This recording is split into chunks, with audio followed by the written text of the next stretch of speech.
Сәлем баршаңызға, менің каналыма қош келдіңіздер. Сіздермен Фариза. Бүгін ерекше тағамның бірі, яғни қазақ халқының бұрыннан келе жатқан тағамдары десем де болады. Өте пайдалы, құнарлы тағам. Бұл бізде іркілдек, яғни холодец деп аталады. Ендеше бастайық. Мінекей көріп тұрғандарыңыздай сирақтар, сиырдың аяқтары барлығы бөлшектерге бөлінген, жуып тазаланған және де тұздалған. Не үшін бөлу керек? Мына бойындағы майлардың барлығы сорпаға шығу керек. Сол үшін осылай ыңғайлы. Қайнауға ыңғайлы үлкен ыдысымызға су құйып, бататындай етіп саламыз. Сонымен қатар жаңағы жақты, тілді үлкен кісілеріміз бірге салып қайнатып жатады. Ол сіздің мына іркілдегіңіздің дәмін келтіреді және де тойымды болады. Сол себепті кусок ет салып жіберсеңіздер де болады. Бір қайнағаннан көбігін алып, астын жай басып, ұзақ қайнатамыз. 4-5 сағат баяу отта ұзақ қайнатып пісіріп аламыз. Содан кейін сорпасынан сүзіп алып, сәл суытып, жақсылап енді сүйектерінен ажыратып, осылай сіңірлерін, еттерін барлығын алып аламыз. Және де қазір біз ет тартқыштан тартамыз, сол себепті соған ыңғайлы қылып, турап дайындап аламыз. Бұл іркілдек тағамның негізі жасалу жолы өте көп.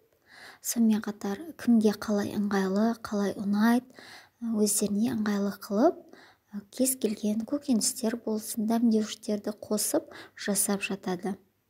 Мінекей, барлығын осылай дайындап, енді ет тартқыштан тартатын боламыз. Сонымен қатар адам ағзасына пайдасы өте көп, біз білмейтін.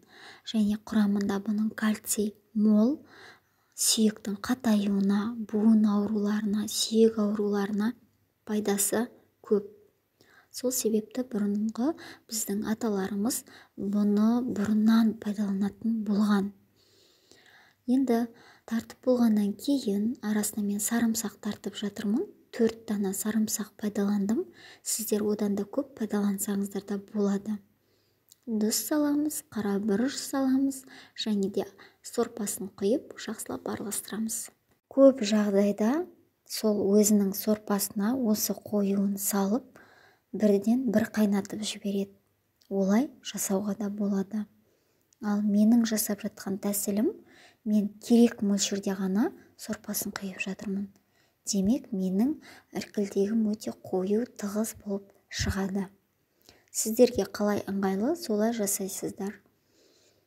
Көп жағдайда жаңағыдай барлық сорпасын тастамай, осылай қоюын салып, арасы ашықтау болып шығады. Сол себепті етті пайдалансаңыздар да болады. Мінекей бір қайнатамыз, кішкене қоюлау болса, үстіне сорпасын қайтадан құйып, дәмін көре отырып, қайнатып аласыздар. Бір құлдап бір қайнаса, сол жеткілікті. Кез келген өзіңізге ыңғайлы ыдысқа салып сақтасаңыз болды. Мінекей, мен осындай ет салатын табаққа салып құйып жатырмын. Мінекей, менде 4 табақ шықты. Салқын жерге қойып, бір түнге қалдырамын. Мінекей, осылай әдемі формасын ұстап, күшті болып тұр. Сіздерге бір айта кететін, мен лавр жапырағын пайдаландым, оны айтпаппын. Лавр жапырағы не үшін керек? Негізі қайнатып жатқан кезде саламыз. Сонымен қатар осылай барлығын дайындап болғаннан кейін де лавр жапырағын пайдалансаңыздар да болады. Ол бізге не үшін? Мына бетіндегі майлар адамның жүрегіне тиіп кішкене тойғыңқырап қаласын 1-2 жеген кезде.